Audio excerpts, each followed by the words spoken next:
Maintenant, on passe à la question numéro 2. Et comme vous voyez dans la question numéro 2, il y a trois petites questions, petite A, petite B et petite C. D'abord, comme des données, on a deux droites L et K, définies par leur équation réduite. La première, c'est y égale à 2x moins 1. Et la deuxième, c'est y égale à 5x plus 3.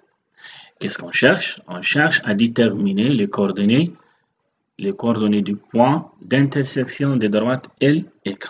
Donc, si on note M, A et B, donc A et B, ce sont les coordonnées du point M, le point d'intersection des droites L et K.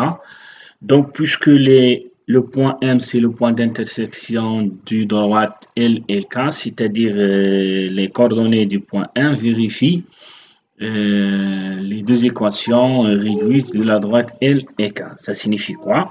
Que je peux remplacer y et x dans les deux équations, y par b et x par a. Donc, si on remplace ici, donc on aura finalement b égale dans la première équation, b égale 2a moins 1. Dans la deuxième équation, on aura également b égale 5a plus 3. Donc, vous voyez qu'on a b ici et b ici, c'est-à-dire on peut avoir une nouvelle égalité. Donc, puisqu'on a b, donc on aura 2a moins 1 égale 5a plus 3. Finalement, donc, on aura une équation du premier degré à une seule inconnue, c'est a.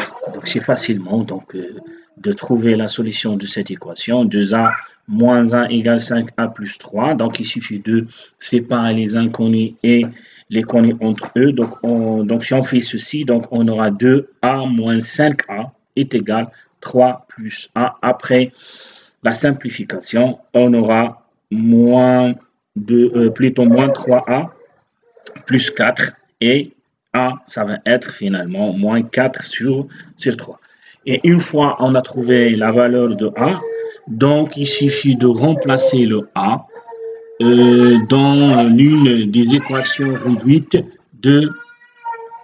des droites L et K. Vous prenez l'une de ces droites. Moi, j'ai choisi la première équation. Vous, comme je vous ai dit, vous pouvez également choisir la deuxième équation. C'est la même chose. Vous allez trouver la même valeur. Donc, si je remplace y, bien sûr, il faut remplacer y par b.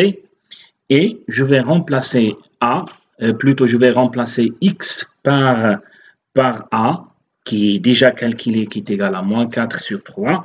Dans la première équation, on aura 2 fois moins 4 sur 3 moins 1. Après les calculs, donc il faut mettre bien sûr les deux au même dénominateur. Donc on aura, après les calculs, on aura moins 11 sur 3. Et finalement, le point M a pour coordonnées moins 4 sur 3 et moins 11.